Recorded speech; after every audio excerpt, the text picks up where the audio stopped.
Bonjour chers amis, que la grâce et la paix du Seigneur soient avec chacun d'entre vous. Est-ce qu'on peut donner un bon amen à Jésus? Est-ce qu'on peut donner un bon amen à Jésus? Un amen académique, un amen des académiciens d'honneur. Que la gloire soit rendue à Jésus-Christ. Bénissons ensemble le Seigneur. Seigneur, merci pour ta grâce divine. Merci pour les instants que tu nous donnes de partager. Seigneur, où tu nous accordes la grâce de partager ta parole, ta riche parole. Oh Dieu, qu'elle nous édifie, qu'elle nous fasse du bien. Seigneur, Dieu, permets ce qu'on comprenne aujourd'hui le sujet. Mais donne-moi aussi la grâce de le communiquer avec ta faveur, avec ta grâce et ta puissance. Afin que cette parole, Seigneur Dieu, soit vérité et puissance et qu'elle transforme nos vies à la gloire de ton Saint-Nom. Sois élevé, sois magnifié pour tout ce que tu fais au nom de Jésus. Amen. Quelqu'un donne encore un bon amen d'académie à Jésus. Amen. Alors, chers étudiants, soyez les bienvenus. Aujourd'hui, nous allons continuer le cours sur devenir un vase d'honneur, comprendre l'esprit et la vision des églises vases d'honneur et je dirais aussi du ministère message de vie. Donc, nous voulons comprendre l'esprit et la vision des églises vases d'honneur en priorité, mais on va ouvrir un pan pour toucher la face opposée ou la deuxième face de notre vision. Vase d'honneur, message de vie, c'est vase d'honneur et message de vie. Nous voulons plus parler de vase d'honneur et quelque part aussi de message de vie. Amen. Dis avec moi, devenir un vase d'honneur. Donc la dernière fois, nous avons défini le concept du vase d'honneur, nous avons parlé de l'esprit du vase d'honneur, de cette mentalité, on a compris des choses très importantes. Le nom vase d'honneur n'est pas simplement donc le nom d'une organisation, ça va au-delà, c'est une quête, c'est un défi, un challenge, quelque chose que nous voulons atteindre, une qualité de chrétien que nous voulons être. Et tout notre nom et toute notre manière de fonctionner est traduit dans ce nom-là, vase d'honneur, une église de vase d'honneur. Amen. Dis avec moi, je suis un vase d'honneur. Alléluia. Je demeurerai un vase d'honneur, je serai un vase davantage agréable à Dieu. Alléluia. Tu es un vase d'honneur dans le nom de Jésus. Aujourd'hui, plus précisément, nous allons parler de la vision. Amen. Nous allons parler de la vision, de la mission, des objectifs, etc. Donc de la vision vase d'honneur. Alors, la question à laquelle je vais répondre aujourd'hui, c'est celle-là. Quelle est la vision des églises vase d'honneur? Quelle est la vision des églises vase d'honneur? Amen. Avant de répondre plus précisément à cette question, il est important que je définisse quelques notions pour que les choses soient plus claires dans notre esprit. Amen. Dans la réponse que je donnerai à cette question, je toucherai plusieurs autres sous-questions. Je vais définir ce que c'est que donc, la vision des églises vase d'honneur, mais aussi la mission. Très souvent, lorsqu'on parle de vision, on y inclut le terme mission. Mais les deux ne sont pas pareils. Vision et mission sont différents. Donc, je vous présenterai tout à l'heure donc la vision des églises vase d'honneur, la mission des églises vase d'honneur. Je vous présenterai aussi des objectifs, amen, qui ne sont pas finis, qui s'écrivent constamment, on le verra tout à l'heure, donc je dirais certains objectifs des églises vase d'honneur, amen, et puis des moyens par lesquels nous comptons atteindre cette vision, réaliser cette mission et atteindre cette vision. Amen. Donc, voilà des éléments que nous définirons dans cette seule et même question. Donc, à la question de savoir quelle est la vision des églises vase d'honneur, vous aurez la réponse de la vision, la mission, quelques objectifs et les moyens par lesquels nous comptons atteindre ces différents objectifs. Quelqu'un donne un bon amen à Jésus. Amen. Alors, vision, mission, objectif, nous les incluons dans ce package de vision avec grand V.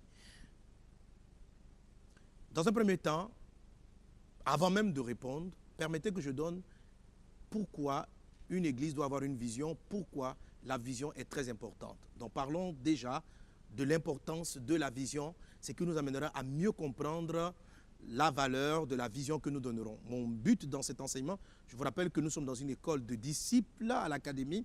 Il ne s'agit pas seulement de vous présenter une vision, mais de vous challenger à courir après la vision. L'objectif de cet enseignement, ce n'est pas un cours présentatoire, un cours de présentation.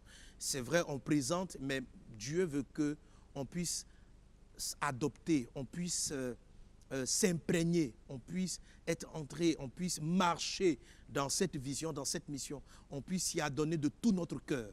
C'est ce à quoi je souhaite que la réponse à la vision puisse produire, ce que je souhaite la réponse à la vision puisse produire en vous.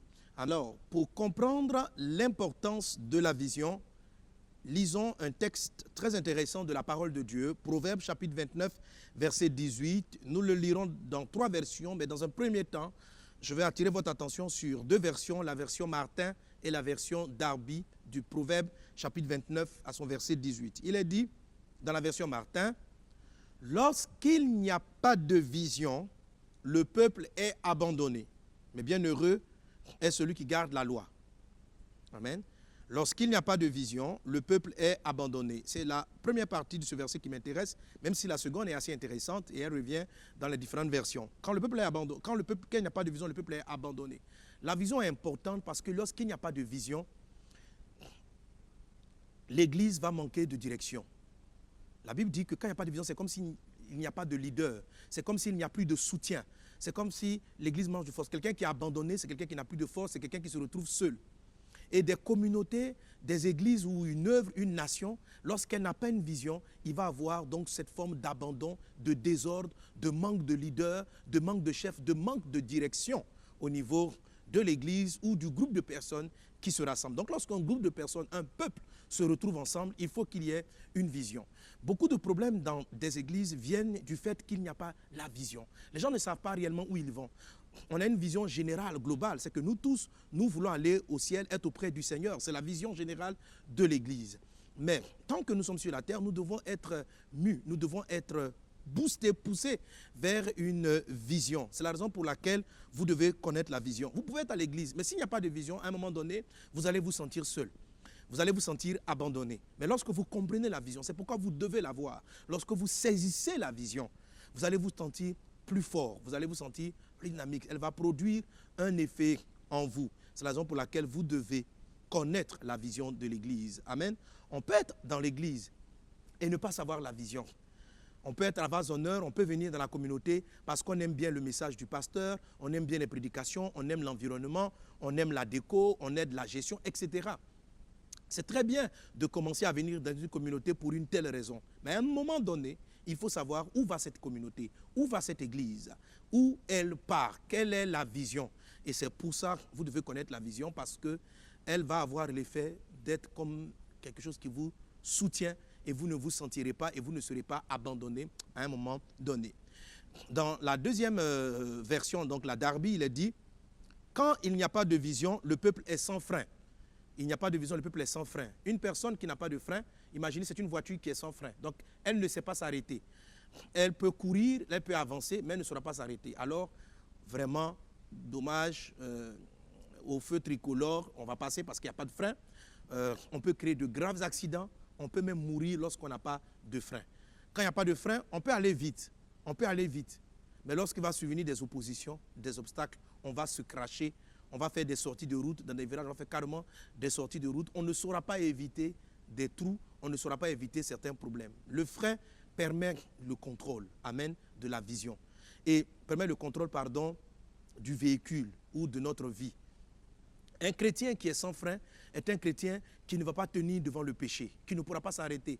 Il court, mais lorsque sa chair va l'attirer, il va tomber dans le péché. Un chrétien qui est sans frein, une église qui est sans frein est une église où peut arriver toutes sortes de péchés. Une église qui est sans frein est une église qui peut sortir de la vision. Elle a une vision au départ, mais elle va totalement, ou bien elle semble avoir une vision, pardon, elle n'a pas de vision, elle n'a pas de vision, pardon, elle peut sortir totalement même de la vision générale de Dieu.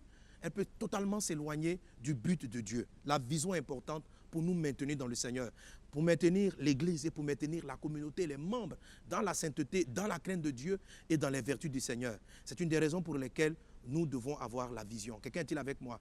Dis avec moi, je possède la vision. Dis avec moi, je possède la vision. Mon ami, il faut que tu possèdes la vision. Deuxième chose, la vision est importante parce que connaître la vision de l'Église va te permettre de connaître ta propre vision.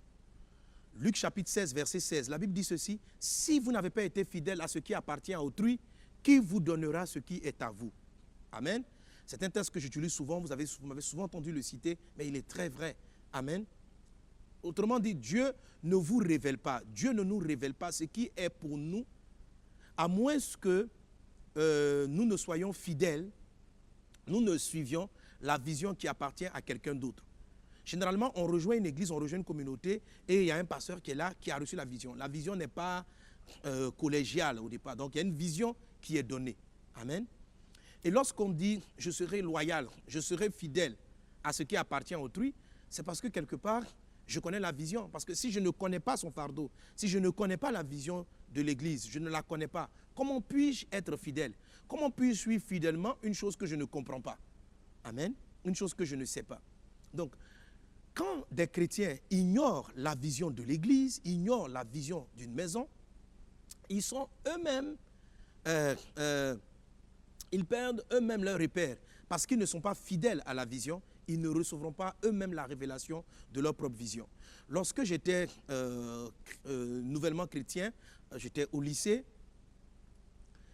mon église d'origine, donc l'église des Assemblées de Dieu, d'où je viens, a bien sûr une vision, des objectifs et des challenges.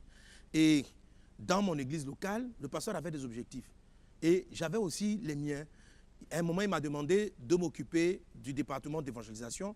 Mais moi, je voulais plutôt, à la limite, m'occuper ou bien même être membre simplement du département de délivrance, estimant que j'évangélisais toujours, je n'avais pas besoin d'être dans l'équipe de délivrance, d'évangélisation de l'église pour évangéliser. Bref. Mais quand le pasteur me l'a dit, j'ai senti en moi que je devais suivre parce que c'était sa vision. C'est ce qu'il voyait. Il voulait que mon zèle pour l'évangélisation puisse être communiqué à tous les membres de l'église. Il m'a dit, pour l'efficacité, il ne souhaiterait pas que je sois dans 2 départements à la fois. Bon, à la fin, j'avais tellement à cœur de faire les délivrances parce que quand on est confronté en terrain d'évangélisation, on n'a pas toujours des cas de possession qui se manifestent. Et le groupe de délivrance de l'église me permettait d'être en contact avec les cures d'âme, les relations d'aide et prier pour des personnes. Bref, à la fin, il a fini par accepter, par me laisser dans les 2 départements à la fois. Mais cela m'a permis, n'est-ce pas, moi-même, en obéissant à la vision de mon pasteur, de me développer, d'apprendre à organiser une équipe d'évangélisation. Amen. Parce qu'avant, j'évangélisais seul. Mais quand j'ai accepté d'être dans la vision d'évangélisation que le pasteur me donnait, j'ai appris de nouvelles choses. Et ça m'a aidé aujourd'hui dans la vision que Dieu me donne de diriger avec vase d'honneur. Si je n'avais pas été fidèle à sa vision, je crois qu'il y a beaucoup de choses que je n'aurais pas reçues. Mon pasteur, lorsque j'étais dans une seconde ville, en tant qu'étudiant cette fois-ci, responsable des chrétiens des Assemblées de Dieu de la cité estudiantine, j'ai eu un projet avec toutes les autres cellules chrétiennes qui n'étaient pas Assemblées de Dieu de cet établissement. On a décidé de faire une campagne d'évangélisation. Et mon pasteur, sachant que j'étais le leader de cette organisation, va m'appeler, même si c'était un programme inter-ecclésiastique, inter-cellule. Il va me dire, Mohamed, je sais que tu es à l'origine de ce programme, je te dis de l'arrêter. Avec difficulté, je vais me soumettre, il va savoir. Le jour même de la croisade, la foule était présente, l'orateur, feu le prophète Kakou Sévérin était présent, et puis bref, on n'a pas pu, j'ai dû annuler le programme parce que ça ne cadrait pas avec la vision de mon pasteur. Et je vous assure, après avoir obéi à la vision, après avoir été fidèle à sa vision, j'ai ressenti en moi beaucoup plus d'assurance, beaucoup plus d'autorité et ça m'a beaucoup aidé moi-même dans l'organisation. Même si au départ, ça me paraissait contraire au plan de Dieu, mais j'ai été fidèle à la vision. Bref, certains diront que peut-être j'étais trop passionné, on me critiquera pour beaucoup d'autres choses. Mais je crois en tout cas pour ma part, amen, avoir été loyal et fidèle. Et aujourd'hui, par la grâce de Dieu, j'ai un bon témoignage, je m'entends très bien avec mes pères. Amen. Comprendre la vision, être fidèle à une vision permet d'avoir soi-même sa propre révélation. Alléluia. Si vous n'êtes pas imprégné de la vision de l'église vase d'honneur, église dans laquelle Dieu vous a conduit, peut-être pour votre guérison d'abord physique, peut-être pour être nourri sur le plan spirituel. Vous êtes arrivé ici peut-être parce que vous trouvez que les choses sont bien faites, peut-être parce que vous trouvez de l'ordre, peu importe la raison. Mais à un moment donné, il faut que vous vous éleviez pour connaître la vision et pour comprendre la vision. Si vous ne le faites pas, si vous ne l'apercevez pas, votre vie, comme je dis, sera sans frein et il vous sera difficile de découvrir vous-même votre propre vision. Quelqu'un est-il avec moi? Amen. Vous avez besoin de connaître la vision pour être sans frein.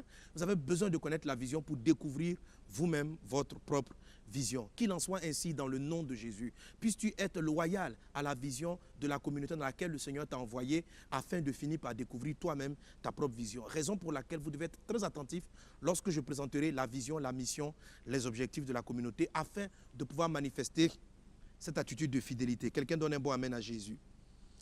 Quelqu'un donne un bon amen à Jésus. Amen.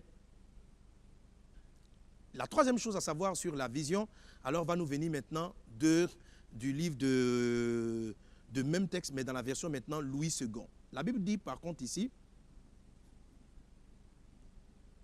lorsqu'il n'y a pas de révélation, le peuple est sans frein. Donc Proverbe 29, verset 18 dans la version Louis II, nous dit plutôt, quand il n'y a pas de révélation, le peuple est sans frein. Louis II donc fait ressortir pour plus la notion de révélation. Les autres parlent de vision. Vision, c'est pas de ce qu'on voit pour le futur, amen. Mais Louis II fait ressortir la notion de révélation. C'est différent. Ça veut dire simplement que la vision d'une église ne doit pas être son propre choix ou sa propre décision. Ce n'est pas un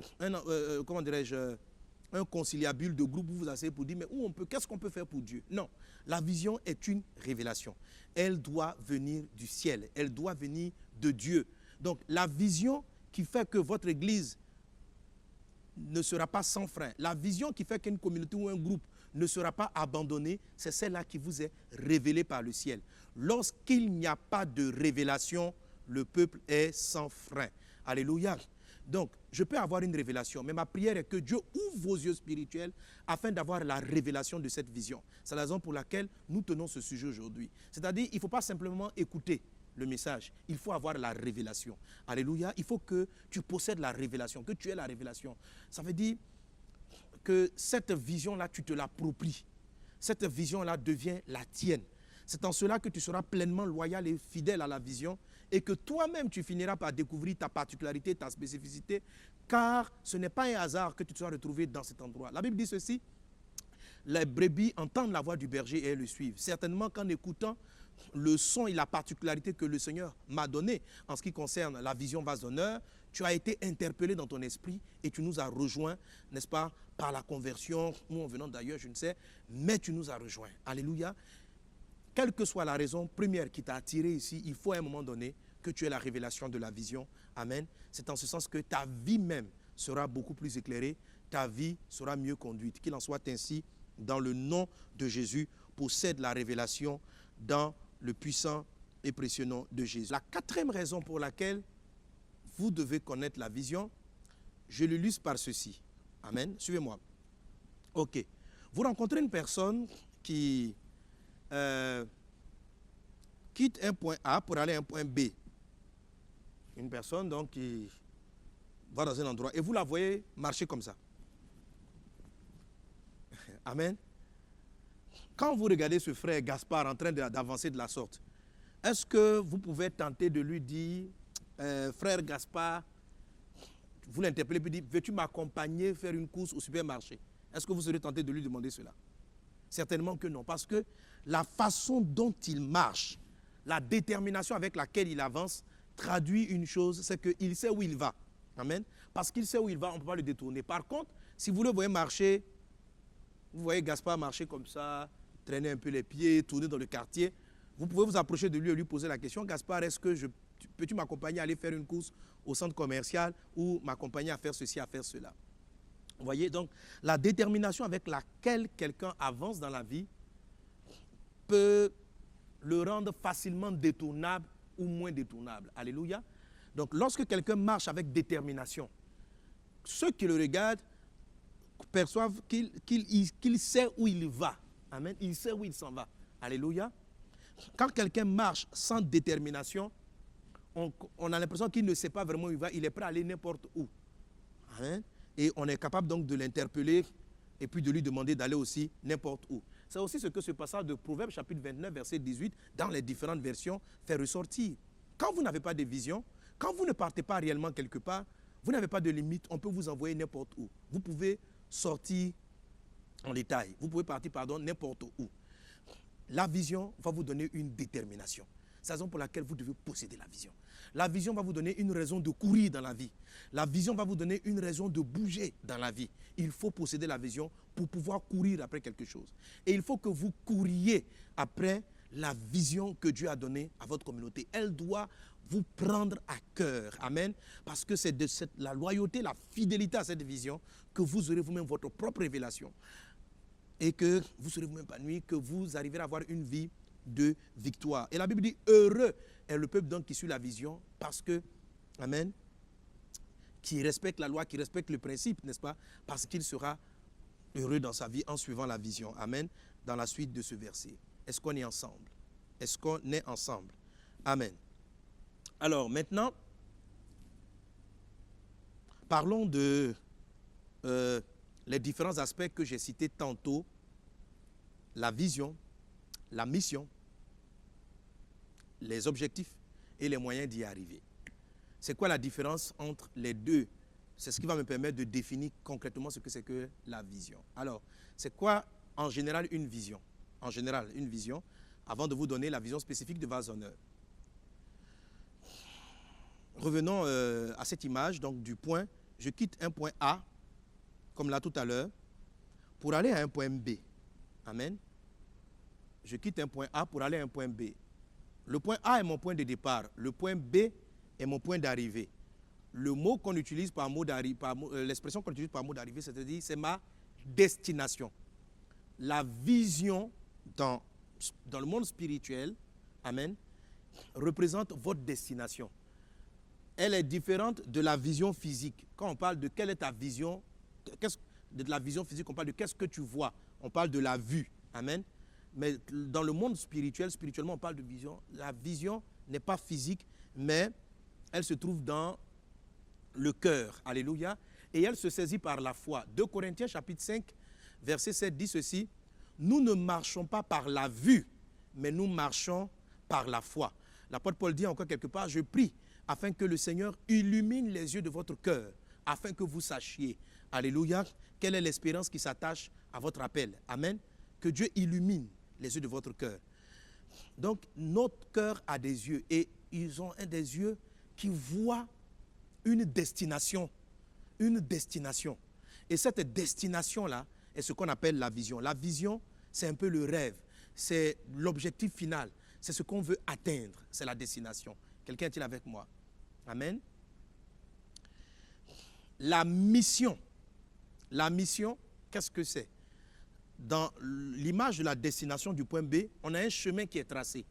La mission, c'est le chemin qui est emprunté pour atteindre la destination. Alléluia. Donc, la mission, comme vous le voyez, c'est la route qu'on emprunte. C'est ça la mission. Quelle est ma mission? C'est de suivre ce chemin. Et si je suis ce chemin, je vais arriver à destination. Alléluia. Donc, le point B est ma destination. Si vous remarquez, on peut avoir d'autres routes. On peut avoir plusieurs chemins pour atteindre la destination. Mais même la mission, on le verra, vous est donnée par le Seigneur. Vous ne pouvez pas vous donner une auto-mission. Alléluia. Vous ne pouvez pas vous-même vous donner une mission. Vous devez prendre le chemin que Dieu a tracé pour vous. La Bible dit, ceux qui s'appuient sur le Seigneur trouvent dans leur cœur des chemins tout tracés. Donc, il y a déjà des chemins tout tracés. On ne trace pas soi-même dans le Seigneur sa propre mission. La Bible dit dans le livre d'Éphésiens chapitre 2, car nous avons été créés en Jésus-Christ pour de bonnes œuvres qu'il a préparées d'avance afin que nous les pratiquions. Donc la mission, ce sont les œuvres, les actions quotidiennes que Dieu veut que nous pratiquions qui vont nous permettre d'atteindre cet objectif. Raison pour laquelle je vais d'abord stipuler la vision, amen. La mission, c'est-à-dire quelles sont nos actions, quelle est la route qu'on emprunte, quelles sont nos actions, ou bien quel est l'esprit de nos actions quotidiennes qui est censé nous amener à cette destination. Donc vous devez connaître la mission, c'est-à-dire le chemin que Vase d'honneur emprunte, que Dieu a donné à Vase d'honneur. Le rêve que Dieu a donné à Vase d'honneur, le chemin que Dieu a donné à Vase d'honneur, et ce qu'on appelle les objectifs. Les objectifs, en fait, c'est la mission, mais à court terme. C'est la mission à court terme.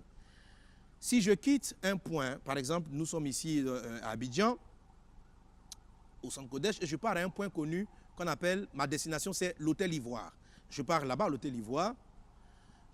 Je vais recevoir ma mission. Ma mission, il y a plusieurs chemins pour aller à l'hôtel Ivoire. Je peux passer par les deux plateaux, Cocody-Centre, par les deux plateaux traversés Cocody-Centre. Je peux passer par ce qu'on appelle les quartiers Bonoumen, tomber à la Riviera 3 et puis continuer et rentrer à Cocody pour aller à l'hôtel Ivoire. Donc il y a plusieurs routes, plusieurs chemins qui m'amènent à destination. Mais le chemin que je vais emprunter, c'est Dieu qui me le révèle. Amen. Donc le Saint-Esprit vient me dire, tu vas à l'hôtel Ivoire, mais tu n'emprunteras pas, à partir du centre Kodesh où tu es, tu n'emprunteras pas la voie qui passe par le quartier Bonoumen, tu prendras par celle qui passe par les deux plateaux. Amen. En prenant ce chemin, il y aura des objectifs. On va dire, premièrement, quand tu quittes Centre Kodesh, va à droite. Pour passer par Bonoumen, en quittant le Centre Kodesh, il faut aller à gauche. On me dit, va à droite. Donc, la droite au premier carrefour devient un objectif. Je vais atteindre la sortie du centre. Je vais aller à droite et non à gauche. Amen. Arrivé en allant tout droit, tu vas tomber sur un carrefour. À ce carrefour, tu continues tout droit, ou bien tu vas à gauche, etc. Donc, les points qui vous font vous arrêter à des carrefours, qui vous donnent des indications par-ci, par-là, sont ce qu'on appelle des objectifs en ce qui concerne le cadre de la vision. Donc, ce sont de petites actions que vous menez dans le cadre de la mission, sur la route de la mission, qui finiront par vous faire aboutir à la destination. Alléluia. Alléluia. Et la quatrième définition donc, qui va avec, c'est les moyens par lesquels nous y allons. Les moyens par lesquels nous y allons. Amen. Que je vais appeler notre héritage. Quel que soit, premier carrefour, deuxième carrefour, gauche, droite, le chemin, etc., je vais utiliser un moyen de locomotion quelconque, un moyen de locomotion pour y arriver. Voilà, un moyen de locomotion. Vais-je à pied, vais-je en voiture, vais-je en avion, en vélo, en moyen de transport en commun, peu importe, etc. Amen.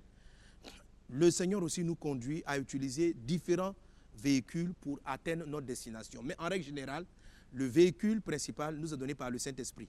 Lorsque les disciples devaient aller évangéliser les nations, Jésus a dit ceci, donc destination, l'évangélisation des nations, moyen, le chemin et objectif, Jésus leur dit, allez faire de toutes les nations des disciples. Il dit commencer Jérusalem, la Judée, la Samarie, amen. Donc il donne différents objectifs. Alléluia. On veut atteindre les nations, ça c'est la destination. Quelle est la mission?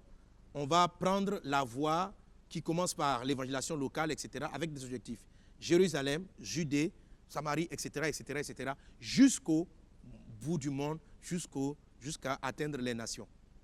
Comment les disciples devaient y arriver? Jésus va leur dire ceci, on lira ce texte tout à l'heure, il dit, vous recevrez le Saint-Esprit, survenant sur vous, et vous serez mes témoins. Donc le Saint-Esprit est le moyen, est l'héritage, est le moyen par lequel l'Église en général parcourt le chemin. La Bible dit, Jésus, rempli du Saint-Esprit, fut conduit par le Saint-Esprit. Donc le Saint-Esprit est le véhicule, le Saint-Esprit est le conducteur. C'est lui qui nous dirige, c'est lui qui nous fait arrêter à tel point. C'est lui qui nous fait prendre quelques particularités de déviation ou le chemin que nous devons emprunter. C'est lui, lorsqu'il y a un obstacle sur la première route qui était devant notre chemin, c'est lui qui nous montre comment contourner l'obstacle ou qui nous fait attendre jusqu'à ce qu'il ait enlevé l'obstacle. Que le Saint-Esprit soit votre partage et qu'il vous conduise sur le chemin de votre destination au nom de Jésus. Ces choses étant définies, touchons maintenant proprement dit la vision des églises vases d'honneur. Amen. Alléluia. Donc la vision, c'est notre rêve. C'est le point final.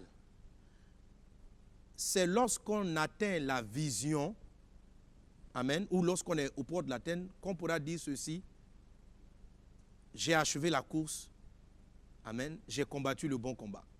J'ai combattu le bon combat, ça parle du chemin. J'ai achevé la course, ça veut dire j'ai atteint ma destination. Comme l'apôtre Paul pouvait le dire, ou comme Jésus-Christ pouvait le dire. Amen. En Jean, je crois, chapitre 17. Alléluia. Achever la course. Que Dieu, dans sa grâce divine, nous aide à achever notre course. Alors, notre course va s'achever ou s'achève à peu près quand? La vision dépasse la vie de pasteur Sanogo. La course ne va pas s'achever avec la fin de vie du pasteur Mohamed Sanogo. La vision est au-delà d'une personne. La vision vient de Dieu. Un homme peut partir, une autre personne viendra et elle va courir après la même vision. Et c'est cela le rôle des fils qui portent le manteau, qui portent le flambeau et qui continuent jusqu'au bout. Donc la vision est supérieure au porteur de la vision. Un porteur de la vision n'est qu'un moyen ponctuel. Lorsqu'il a fini, quelqu'un d'autre transporte la vision. Alléluia. Alléluia. Donc une une vision n'est pas censée s'arrêter lorsque la vie du porteur de la vision, donc le porteur de la vision est censé transporter cela jusqu'à un point donné. Lorsque l'apôtre Paul dit « j'ai achevé ma course », il dit que c'est sa vision personnelle. Je ne suis pas en train de parler de ma vision en tant qu'individu, moi, pasteur Mohamed Sanogo. Amen. Je parle de la vision de vase d'honneur, parce que Mohamed Sanogo n'a pas créé vase d'honneur. C'est une révélation de Dieu. Elle est au-delà du pasteur Mohamed Sanogo. Elle va subsister quand même, je ne serai plus là. Alléluia. Amen. Et quel que soit le leader que Dieu donnera à cette communauté, il est censé transporter la vision jusqu'à atteindre le but final. Donc ça, on n'a pas dit la vision du pasteur Sanogo, on dit la vision de vase d'honneur, la vision message de vie. Elle est au-delà de ma personne. Alléluia. Amen. Alors, quelle est la vision de vase d'honneur? Je vous ai dit, elle doit nous être révélée par Dieu, par sa parole. La vision vase d'honneur est une vision que Dieu a donnée qui concerne la terre. Je rappelle, toute vision finale de toute l'Église, c'est d'être l'épouse de Jésus, d'être enlevée quand Jésus va revenir et nous régnerons avec Christ sur la terre pour tout le temps. Proprement dit, maintenant, quelle est la vision des églises vases d'honneur? Quelle est notre destination? La destination nous est donnée par Jésus et je vais vous citer 2 textes de la parole de Dieu qui nous montrent cette destination. Et puis après, sinon 3 textes de la parole de Dieu qui nous donnent cette destination et après quoi nous allons formuler l'esprit de notre vision. Amen. Le premier texte est Ésaïe chapitre 11, verset 9, qui dit ceci. « Il ne se fera ni tort ni dommage sur toute ma montagne sainte, car la terre sera remplie de la connaissance de l'Éternel, comme le fond de la mer par les eaux qui le couvrent. » La Bible prophétise le temps, dans ce texte, le temps où la terre entière sera remplie de la connaissance de l'Éternel. Amen. La terre sera remplie de la connaissance de l'Éternel. Et j'aime ce texte parce qu'il dit, il ne se fera ni tort, ni dommage sur ma montagne sainte. Car, je crois que, pour moi, la montagne sainte, certainement parle du règne final de Jésus, où il n'y aura plus de tort, il n'y aura plus de dommages, il n'y aura plus de larmes, il n'y aura plus de toutes ces choses-là. Mais la manifestation du royaume de Dieu final est précédée de ce que la terre entière a reçu la parole de Dieu.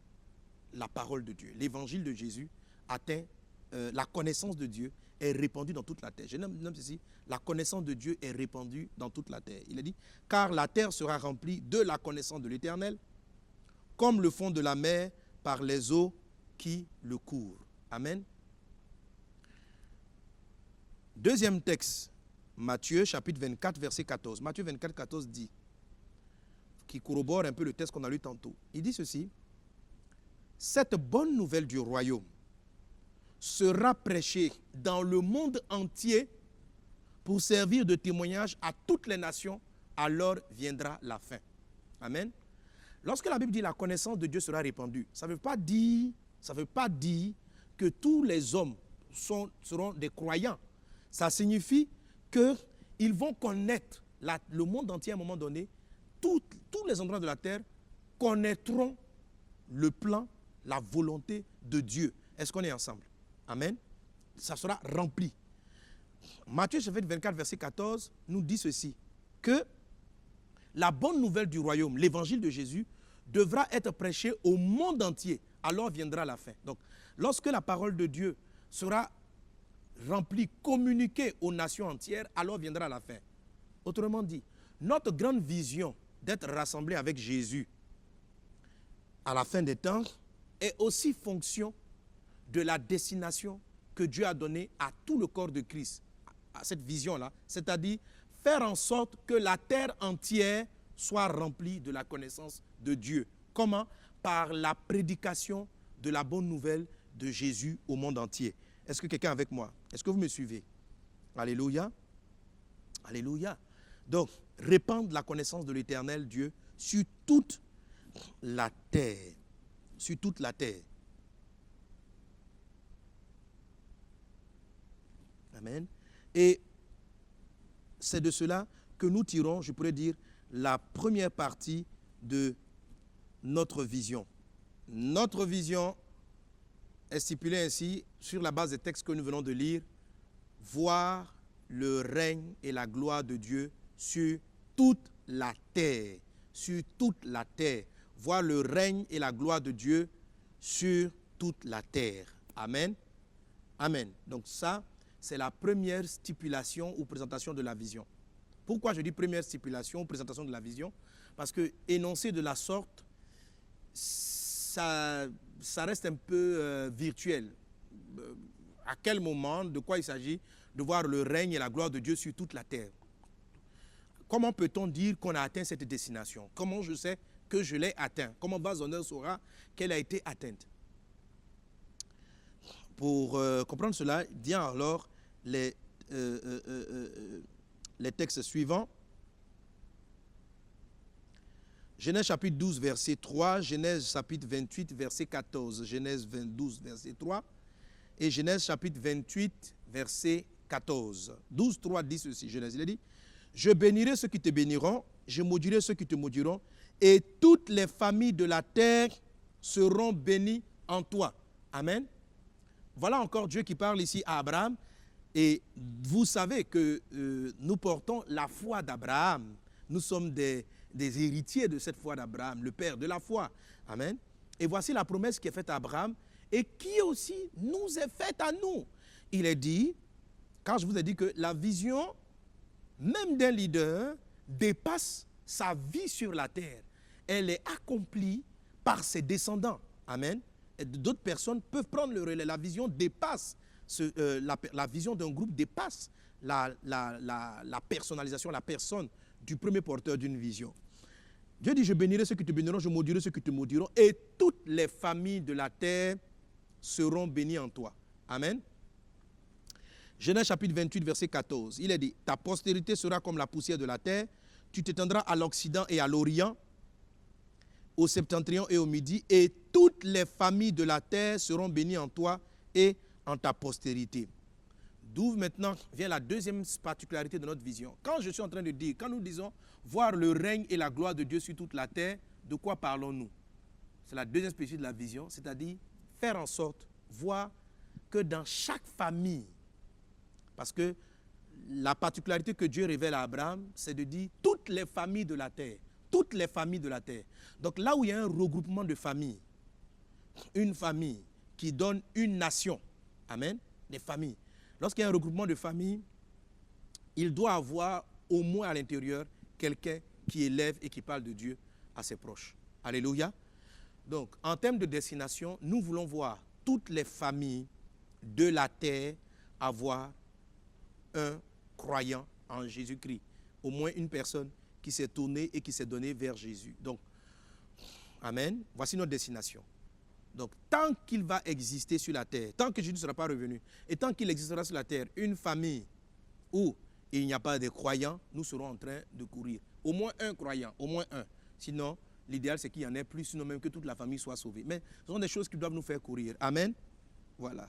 Quelqu'un te me dit, waouh, parce que c'est trop long, comment on va l'atteindre? Effectivement, le plus souvent, une vision est au-delà de nos attentes. Regardez ce que Dieu dit à Abraham, toutes les familles de la terre seront bénies en toi. Il n'a pas vu cela, et c'est en cours d'accomplissement jusqu'à aujourd'hui. Alléluia, parce qu'une vision est une destination finale. C'est une chose qui doit vous faire courir. C'est une chose qui vous fait marcher. Amen. Mais la vision présentée ainsi, même si elle est atteignable, c'est-à-dire tant qu'il y a une famille qui n'a pas un chrétien, nous sommes en train de travailler. Nous travaillerons. Alléluia, nous travaillerons. Cette vision est là, elle a besoin de la mission. C'est-à-dire, mais comment est-ce qu'on y arrive? Comment est-ce qu'on y arrive? Alléluia.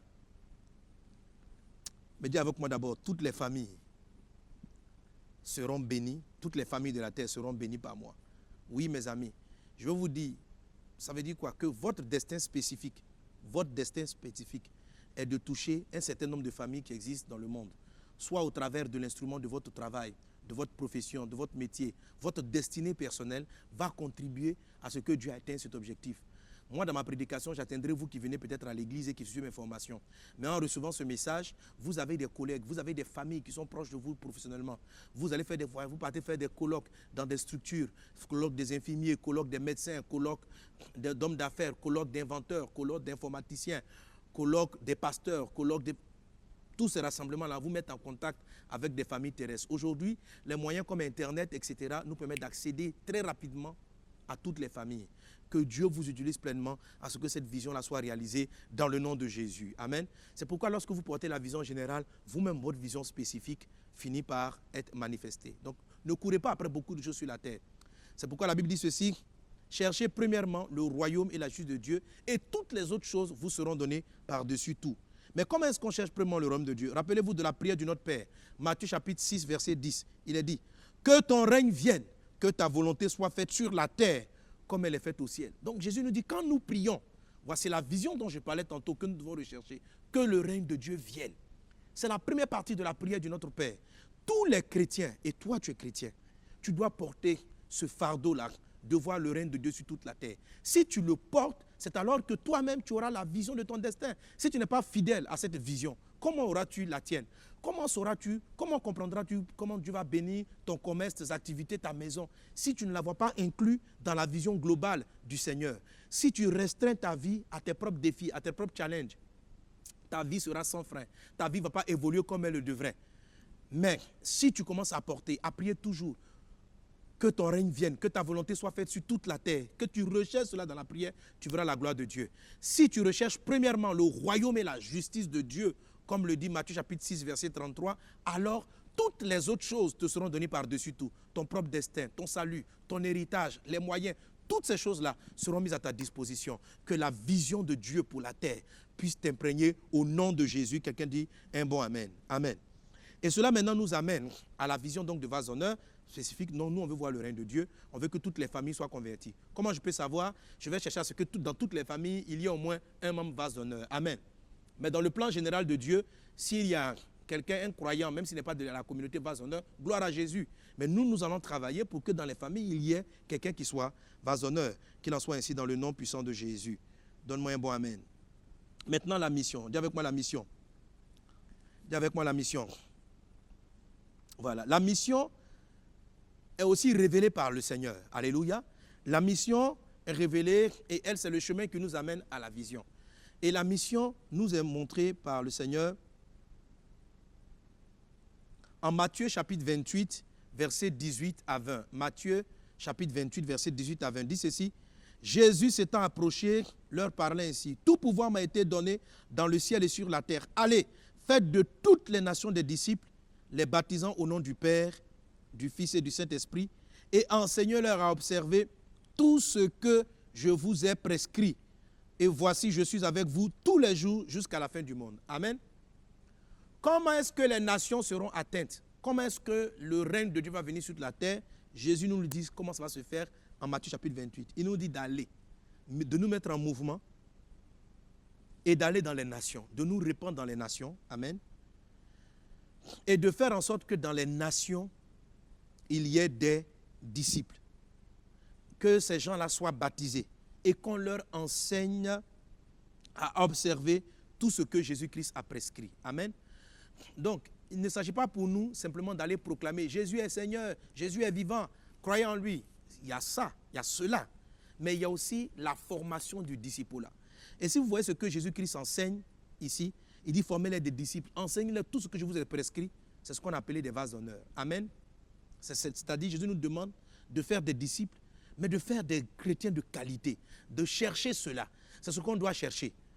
Donc, lorsque je fais un chrétien de qualité, d'autres personnes vont croire autour de cette personne-là, vont croire autour d'elle, ainsi de suite. Mais on ne doit pas se contenter seulement de dire, croyez en Jésus, faire des croisades d'évangélisation, mais on doit travailler à la manifestation des disciples et on doit enseigner les oracles de Dieu. Amen, amen, amen. Amen. Ésaïe chapitre 42, versets 1 à 4 dit ceci: voici mon serviteur que je soutiendrai. Ésaïe 42, 1 à 4. Lisons-le ensemble. Voici mon serviteur que je soutiendrai, mon élu en qui mon âme prend plaisir. J'ai mis mon esprit sur lui. Il annoncera la justice aux nations. Il ne criera point, il ne relèvera point la voix. Il ne la fera point entendre dans les rues. Il ne brisera point le roseau cassé. Il n'éteindra point la mèche qui brûle encore. Il annoncera la justice selon la vérité. Il ne se découragera point et ne se relâchera point jusqu'à ce qu'il ait établi la justice sur la terre et que les îles espèrent en sa loi. Alléluia.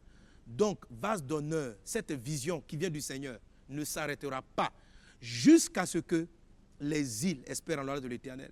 Chers amis, chers fils dans la foi, comprenez que la vision qui nous amène ici est au-delà de ma personne. Alléluia. Elle court pour faire en sorte que toutes les îles, et je vous dis de la part du Seigneur, ne vous relâchez jamais. N'arrêtez pas les campagnes d'évangélisation, tout 931, message de vie. Ne les arrêtez jamais. Si Jésus m'appelle, il me reprend. Continuez ces œuvres-là jusqu'à ce que la terre entière entende la parole de Dieu.